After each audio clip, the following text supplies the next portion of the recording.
Jemi në pjesën e dytë të emisionit dhe do të vijmë të flasim për hetimin dhe verifikimin e pasurisë shqiptarëve. Në fakt, Drejtoria e Kontrollit të Specializuar pranë Administratës Tatimore është një strukturë relativisht e re, e cila ka nisur punë kohët e fundit dhe që sipas të dhënave pritet që deri në vitin 2026 ajo të hetojë dhe të verifikojë pasurinë e rreth 12.800 individëve, të cilët janë konsideruar me risk, pra dhe do të verifikohet pasuria. Qëllimi në fakt i kësaj drejtorie është i dyfisht, të verifikojë pasurinë e cila më pas të tatohet nga administrata tatimore, por sa transparente do të jetë puna e kësaj administrate, do ta luftojë ajo vërtet evazionin. Për këtë do të flasim në këtë pjesë të dytë të emisionit me të ftuarin tim që është eksperti financiar për çështjet e korrupsionit, zoti Edvaldo Zoto. Përshëndetje, faleminderit që jeni kozon.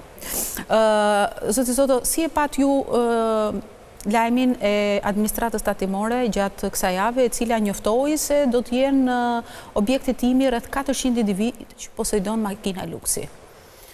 Ky është një lajm që realisht si thua bën çudi në vetvete, pasi institucionet shtetërore deklarojnë që të dhënat që ata i kanë në disponim do i rregullojnë në një farë mënyre për të arritur objektivat e tyre.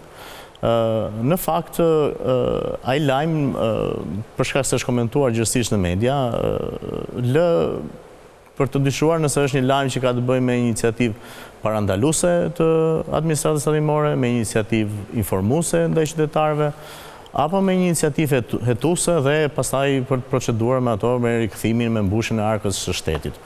Drejtoria e Kontrollit Specializuar, siç e përmendët ju, është një drejtori që të paktën ekziston që nga viti 2020 në strukturën e administratës tatimore.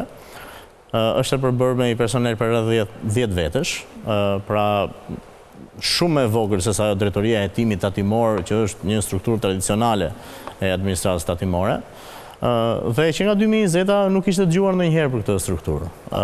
Tani dalja me këtë deklarim është në kuadër të një procesi që administrata tatimore edhe e ka njoftuar më përpara, por ndoshta nuk ka marrë administratën e mediave, i cili është dhënia e aksesit administratës tatimore në të bazat të dhënave që shteti shqiptar i disponon. Pra duke nisur nga drejtoria e transportit rrugor, pra siç bëhet fjalë pra për këtë iniciativë, dhoma kombëtare notarisë, kadastra, pra një sër institucione shtetërore. Shkëmbim informacioni me sër institucione. Që duhet të jetë më së i zakonshëm. Kur kalojmë tani tek mjetet e luksit, o 400 mjete, këtu pikërisht bën përshtypje ky lajm dhe vetë ti u lind pyetja po pse 400 dhe jo 500 fjalë ose janë referuar kaq janë shitjet në vitin 2023-2024 dhe do marrin këtë si fillim. Po në fakt ka një koncept që mjetet luksi sipas tretesës ligjore që i bën Drejtoria e Transportit. E kemi, janë dy elementë, duhet të plotësojë minimalisht këto dy elementë. Mbi 5 milion lek, me një vlerë mbi 5 milion lek, ose mbi 3000 kubik fuqia motorike. Tani këtu dhe pastaj ka dhe një zhvlerësim çdo vit në varësi të viteve që ka automjeti. Tani çështja është që ka shumë mjete që futen në këtë aspekt. Çfarë ka bërë kjo drejtori, të paktën me sa kuptojmë nga lajmi, ka marrë këto të dhëna nga Drejtoria e Transportit Rrugor dhe i ka përputhur ose ka bërë një kryqëzim të dhënash me individët që kanë deklaruar të ardhura nëpërmjet procesit të divës. Dhe më saktë, ata individ që nuk kanë plotësuar divën në vitin 2023-2024 dhe kanë bërë automjet luksi, pikërisht ta janë ata individ që që administrata tatimore i cilëson si individ me rrezik. Por ne, siç e dim, divën jo të gjithë kanë detyrime për ta plotësuar. Rasti klishe, fjala vjen, dikush ka të ardhura të kursyera ndër vite dhe blen një automjet i cili sipas denominacionit të SHTR-s quhet automjet luksi, por ndoshta ne kur mund ta shohim e kuptojmë dhe fare mirë që nuk bëhet fjalë për një automjet luksi. Pse? Fjala vjen automjetet 4x4 që përdoren zgjersisht në zonat rurale, ka një fuqi motorike më të madhe se 3000 kubik. Ose automjetet që importohen në Shqipëri që vijnë nga vendet të aksidentuara, riparohen në Shqipëri dhe automatikisht për shkak të vlerës tyre referenciale, ato ka një vlerë mbi 50.000 euro pra kur shikohen në regjistra. Pra me pak fjalë do të jetë e vështirë që të bëhet ky verifikim? Këtu, unë pikërisht do thoj nuk e di se çfarë rezultati do ketë kjo lloj nisme. Absolutisht që çdo nisëm e cila është e vlefshme dhe redukton formalitetin është një nisëm për të mbështetur.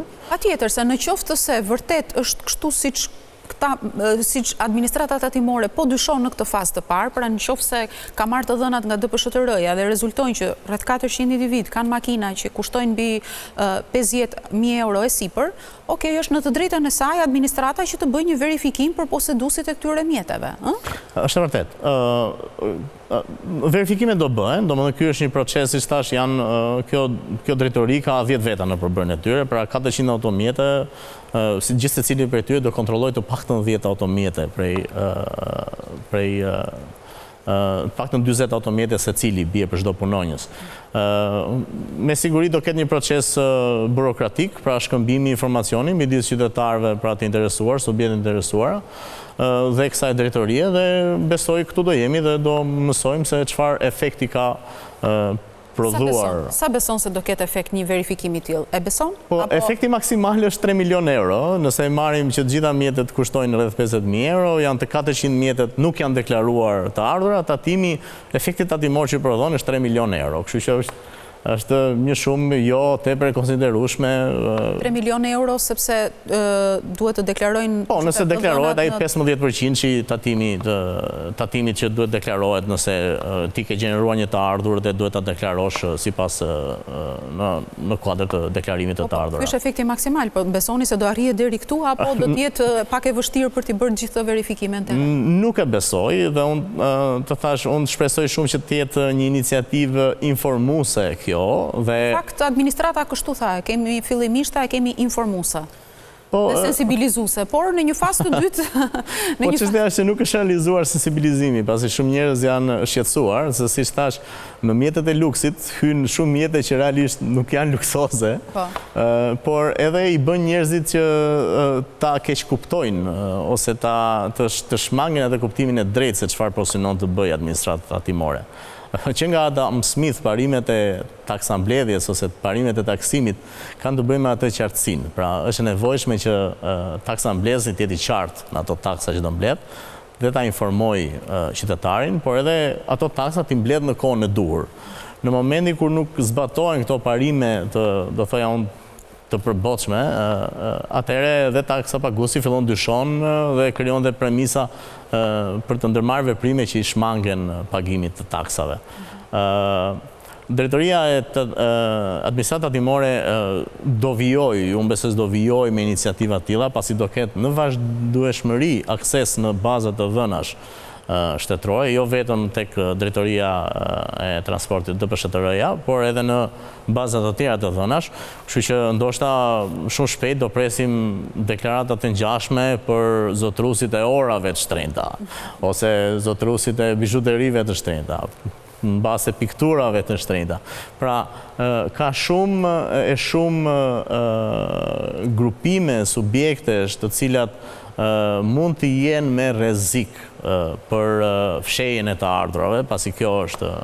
Mund, po janë, realisht. Absolutisht, pra bëhet një vlerësim rreziku në këtë, por procesi duhet të jetë transparent, publiku duhet të jetë i informuar, dhe absolutisht ideja është që është më mirë ta parandalosh fshehjen e të ardhurave, se sa pastaj të merresh me procese të ndryshme burokratike dhe ligjore për të ndjekur dhe ata që i fshihen në deklarimin e të ardhurave.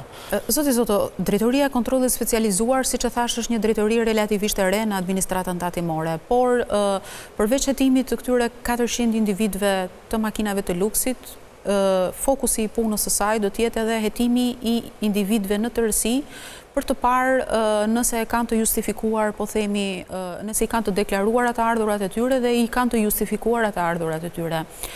Në fakt, si një strukturë, le të themi e re, sa besoni që kjo do të jetë efikase?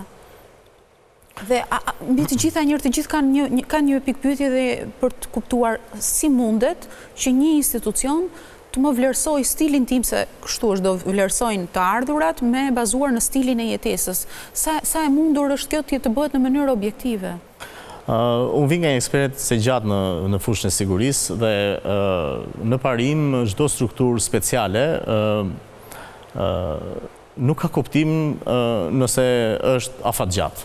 Pra, strukturat speciale në parim duhet të kenë një objekt të përkufizuar shumë mirë të misionit të tyre dhe të përkohshëm.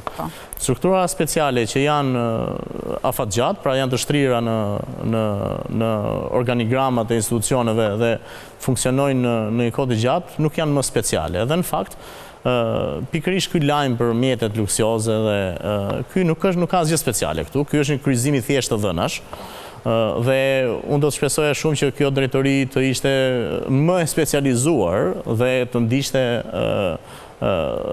ndishte pikërisht të ndishte misionin e saj. Pra, kur e shikojmë misionin e drejtorisë, është një drejtori e barazvleshur me drejtorinë e hetimit, që ka një staf rreth 6 fish më të madh. Dhe unë do doja që kjo strukturë të realizonte pikërisht diçka speciale dhe të merrej me hetime më të avancuara nëse do kryente funksionin e saj. Ideja është se i duhet dhënë një karakter çdo strukturë që krijohet, sidomos struktura që veprojnë në fushën e sigurisë, në fushën e luftimit të krimit, të informalitetit. Janë struktura të cilat duhet të kenë mbështetjen e duhur, duhet ta kenë misionin shumë të qartë, por dhe duhet të kenë një kontroll shumë të qartë. Tani unë nuk e di se sa e mundur është kjo. Kjo sipas ligjit, kjo strukturë, kjo drejtori ka akses, duhet pajiset me akses në të gjitha bazat e dhënave të shtetit shqiptar. Duke parë misionin e saj, pra funksionin e saj brenda administratës tatimore, duke sikur kemi të bëjmë me një strukturë realisht speciale, por deri më tani kjo është hera e parë që përmendet një strukturë e tillë, paktën në publik. Duhet parë se çfarë roli do ketë realisht kjo strukturë, pasi nëse roli i saj ngelet te 400 makina dhe verifikimi i 400 subjekteve që kanë makina luksoze, do thënë za, atëherë unë nuk besoj se kjo është diçka speciale. Duhet gjejë një rol tjetër, një rol më origjinal kjo. Në dokumentat, siç e thash, janë që janë 12.800 individ në total që do hetohen deri në fund të vitit 2026 lidhur me pasurinë që kanë deklaruar dhe atë që kanë të vërtet. A bëjnë do 10 veta këtë 12.000? është një numër jashtëzakonshëm. Pra këtu duhet patur dhe pikërisht këtu duhet futet ajo pjesa e specializimit që ti duhet të ndjekësh disa mekanizma, duhet të bësh disa vlerësime të bazuara në rrezik dhe duhet shkosh realisht tek ato subjekte ose ato individ që paraqesin një rrezik të theksuar për fshehjen e të ardhurave, evazionin fiskale të tjera me radhë. Zoti Zoto, por pyetja që vjen natyrshëm është në vendin tonë, duke patur parasysh që kemi këtë informalitet të lartë prej vitesh, në tregun e punës pothuajse shumica e të gjithë individëve në sektorin privat kanë punuar për vite të tëra me 2 bordero. Po të blej edhe një individ sot një makinë jo luksoze, fakti që ai paguhet me 2 bordero, edhe ai ka të pamundur ta justifikojë siç duhet, qoftë edhe një makinë normale apo jo. Pra sa e lehtë apo sa e mundshme është që të ndahet ky kufi mes atij që ka abuzuar vërtet dhe ka bërë para, po themi ka fshehur milionat, dhe mes atij individi i cili në fakt thjesht është vërtet informal, po jo se ka zgjedhur ai vet, por ky është tregu, këto janë pikërisht pra, tash ka disa parime në ushtrimin e detyrës së taksambledhjes. Dhe nëse kemi një paqartësi, pra e cila nxitet edhe nga informaliteti i ekonomisë shqiptare, atëherë duhet një qasje e cila të jetë në përputhje me realitetin shqiptar. Dhe të thash, këta janë, kjo lloj iniciative ka kryqëzuar 2 baza të dhënash, bazën e automjeteve luksoze dhe bazën e të dhënave të individëve që kanë deklaruar divën. Kanë plotësuar divën në vitin 2023 dhe vitin 2024. Që nuk janë të gjithë popullsia shqiptare, duhet të jenë për të dyja vitet, besoj duhet të jetë një shifër rreth 100.000 persona, 144.000 ka qenë për 2024. 140.000 ishte pritshmëria e administratës tatimore, por të dhënat zyrtare flasin që 128.000 i deklaruan divën deri në fund të muajit pars që ishte afati zyrtar. Kështu që kemi rreth 160.000, po themi për të diçka të 200.000 po e zëm për të dyja vitet. Dhe këta nuk janë të gjithë taksapaguesit shqiptar, jo të gjithë ata që kanë të ardhura kanë pasur detyrimin për ta deklaruar këtë, jo të gjithë fakti i të pasurit kursime ndër vite nuk të bën ty të detyron që ta plotësosh divën. Kështu që ka shumë zbrastira, si thuash, në të pasurin e bazave të dhënave të qëndrueshme, do thoja unë. Por, si që thash, thelbi këtu është rreziku. Proceset të tilla duhet të karakterizohen, praktika më e mirë ndërkombëtare është që ti të nisesh nga rreziku dhe vlerësimi i rrezikut për ato subjekte që ti do bësh, do i fuzësh në një procedurë hetimi ose verifikimi më të thellë. Dhe unë nuk di se sa nëse paraqet më shumë rrezik dikush që ka një makinë me një kubatur të caktuar, apo ndoshta dikush që ka 50 makina, të cilat i përdor pa dashur, pa dashur të karakterizojnë në një sektor caktuar, po dihet botërisht që sektori i makinave, dhënies makinave me qera është një sektor që ka një kesh shumë të madh dhe ka një rrezik të shtuar në kuadrin e pastrimit parave dhe tjera me radhë. Kështu që a është më shumë a duhet të jetë subjekti thelluar dikush që ka një makinë me një kubatur caktuar dhe quhet automjet luksi, apo ndoshta dikush që ka 50 makina nën vlerën e caktuar për të quajtur automjet luksi, dhe që administrata tatimore absolutisht ka të dhëna dhe duhet të ketë të dhëna edhe për këto subjekte. Kështu që i takon asaj se ku do e vendos atë, si thua, skajin e specializimit të saj dhe të veprimtarisë së saj. A mendoni se edhe ulja e pragut të shumës që ishte nga 2 milion në vit në 1.2 që duhet të deklarojnë shqiptarët të ardhurat e tyre, ishte një arsye që sot administrata tatimore të nis pikërisht aksione të tilla, sepse siç kanë thënë, siç tha dhe administrata tatimore, kjo është vetëm një piknisje apo pjesë rutine e punës së tyre, e cila më pas do jetë dinamike dhe mund të shtrihet edhe më gjerë. Me sa duket ky mund të ketë qenë qëllimi. Absolutisht, domethënë ka po hym tashmë ka mbi një dekadë që diva deklarohet, dhe absolutisht kjo ka krijuar baza të dhënash të rëndësishme. Për 20 milion të vjetë. Ka krijuar një bazë, si thua, të dhënash, do thoja unë, të rëndësishme. Proceset e rritjes së shkallës së formalizimit të ekonomisë duhet shoqërohen dhe me fushata ndërgjegjësimi dhe fushata informimi, të cilat realisht ta bëjnë popullsinë dhe subjektet përkatëse të vetëdijshme se taksat duhen paguar dhe janë të drejta për të paguar. Në momentin kur ndërmerren aksione të tilla, si thua, që e konfrontojnë publikun dhe e vendosin publikun në dyshimin se çfarë do ndodh, atëherë këtu ka më shumë premisa që publiku të tërhiqet ose subjektet të tërhiqen dhe të mendojnë mënyra se si ti shpëtojnë këtij verifikimi të thelluar. Kështu që mbase unë shpresoj shumë që të rritet formalizimi i ekonomisë, por mbase me lajmërime të tilla si ky 400 mjeteve, dhe duket kështu si një lajm i madh, mos të shkaktoj atë që personat që fshehin të ardhurat të fillojnë të bëjnë mjete më pak të vlefshme në mënyrë që t'i shpëtojnë, të bëjë efektin e kundërt.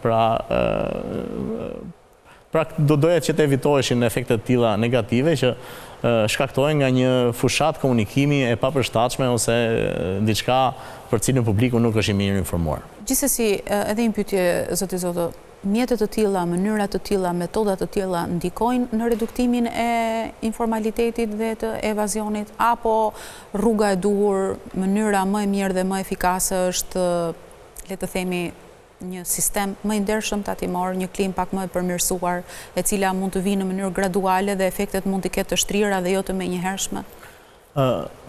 Absolutisht. Këto janë parimet e taksambletës, se përmenda më parë Adam Smithin që në shekullin 18 i ka thënë këto parime, domethënë kemi pasur të këto shekuj kohë që ti përpunojmë, dhe unë nuk besoj se ka njeri që nëse percepton një sistem taksimit të drejtë mos ta paguajë atë, dhe pikërisht kjo është ajo sfida e administratës tonë shtetërore, që ato taksa që ne i kërkon të paguajmë, si subjekte, si individ, të jenë të drejta dhe ne të jemi të vetëdijshëm që këto taksa po paguajmë për të mirën e përbashkët, komunikojnë në mënyrë të drejtë, nuk lënë hapësira për abuzivizëm edhe për efekte negative, dhe unë nuk e di se sa duhet bërë një vlerësim, për fakt të keq nuk kemi të dhëna të plota, nuk ka një strategji se si duhet arritur reduktimi i shkallës informalitetit. Kësaj radhe, administrata hetimore na informoi që ka një marrëveshje me DPSHTR-n.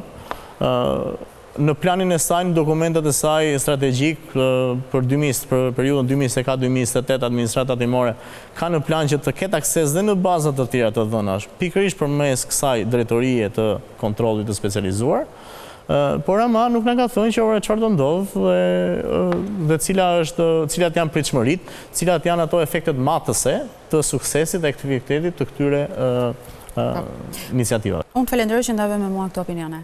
Shumë faleminderit, Rënda.